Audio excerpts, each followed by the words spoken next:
Hello, everyone, and welcome back to First Chapter Friday. Today I have a pretty fun one. This particular book is written by an Asian author, and the main character is also an Asian main character. And if you have been with me for the past couple of years, then you will know that there are not a lot of books where the author is Asian and the main character is also Asian. So I definitely hope that this is one that you'll enjoy. So the title of this is called Front Desk and is written by Kelly Yang. And the main character's name is Mia, and she is from a Chinese immigrant family. That means that her family is originally from China and they moved to the United States to start a brand new life. And if some of you know what that experience is like, then you know that it can be really scary to move to a brand new place, not really speak the language, not know anybody there, and just start your life all over again. And what's even more amazing is that she spends her afternoons and her weekends working at the motel to help her mom and dad make a living. So let's go ahead and dive into Chapter 1 of Front Desk by Kelly Yang. Chapter 1. My parents told me that America would be an amazing place where we can live in a house with a dog, do whatever we want, eat hamburgers till we were red in the face. So far, the only part of what we have achieved is the hamburger part, but I'm still holding out hope. And the hamburgers here are pretty good. The most incredible burger I've ever had was at the Houston Space Center last summer. We weren't planning on eating there.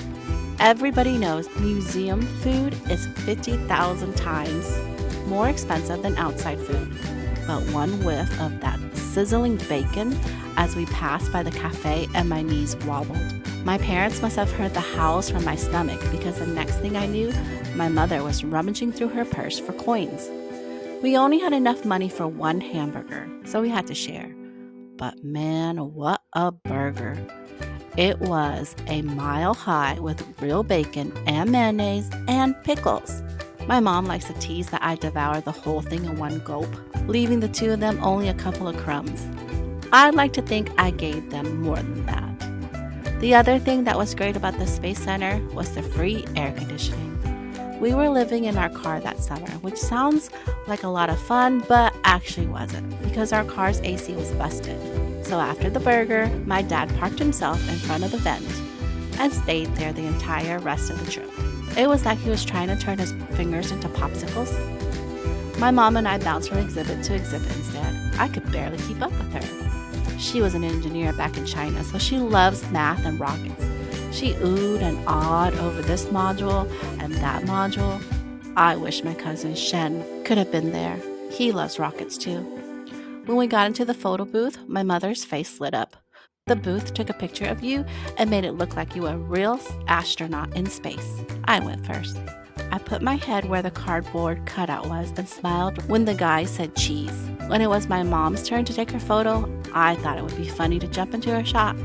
The result was a picture of her in an astronaut suit hovering over Earth and me standing right next to her in my flip-flops, doing bunny ears with my fingers. My mother's face crumbled when she saw her picture.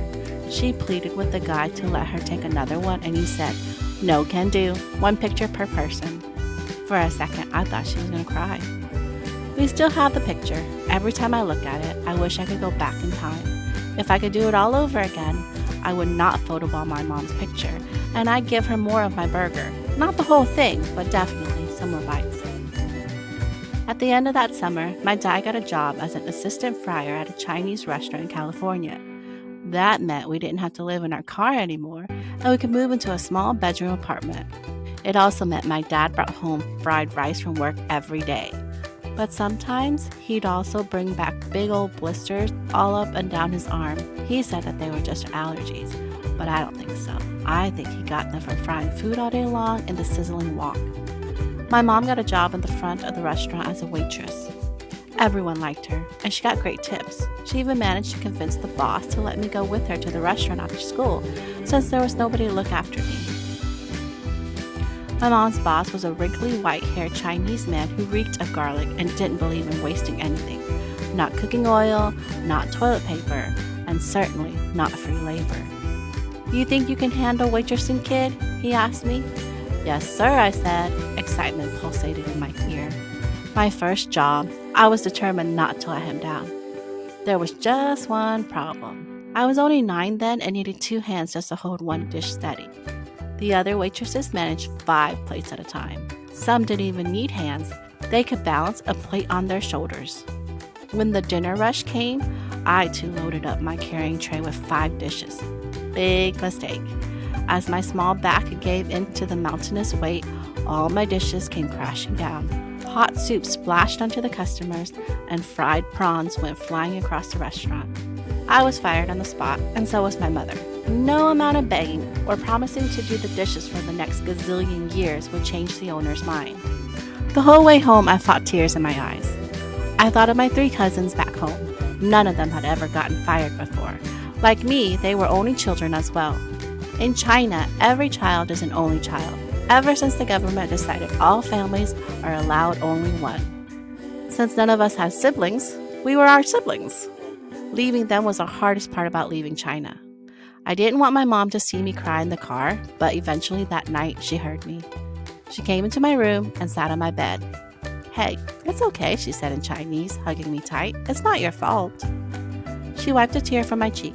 Through the thin walls, I could hear the sounds of husbands and wives bickering and babies wailing from the neighboring apartment, each one as cramped as ours. "Mom," I asked her, "why did we come here? Why did we come to America?" I repeated. My mother looked away and didn't say anything for a long time. A plane flew overhead and the picture frames on the wall shook. She looked me in the eye. "Because it's freer here," she finally said, which didn't make any sense. Nothing was free in America. Everything was so expensive. "But, Mom..." "One day you'll understand," she said, kissing the top of my head. "Now go to sleep." I drifted to sleep, thinking about my cousins and missing them and hoping they were missing me back. After my mother got fired from the restaurant, she got very serious about job hunting. She called it getting back on her horse. It was 1993, and she bought every Chinese paper she could find. She pored over the job sections with a magnifying glass like a scientist. That's when she came across an unusual listing. A man named Michael Yao had put an ad out in a Chinese newspaper looking for an experienced motel manager. The ad said that he owned a little motel in Anaheim, California, and he was looking for someone to run the place. The job came with free boarding too. My mother jumped up and grabbed the phone. Our rent then cost almost all my dad's salary. And who said things in America were free? To her surprise, Mr. Yao was equally enthusiastic. He didn't seem to mind that my parents were inexperienced and really liked the fact that they were a couple. 2 people for the price of 1, he joked in his thick Taiwanese accented Mandarin when we went over to his house the next day. My parents smiled nervously while I tried to stay as still as I could and not screw it up for them, like I screwed up my mother's restaurant job. We were sitting in the living room of Mr. Yao's house, or rather, his mansion.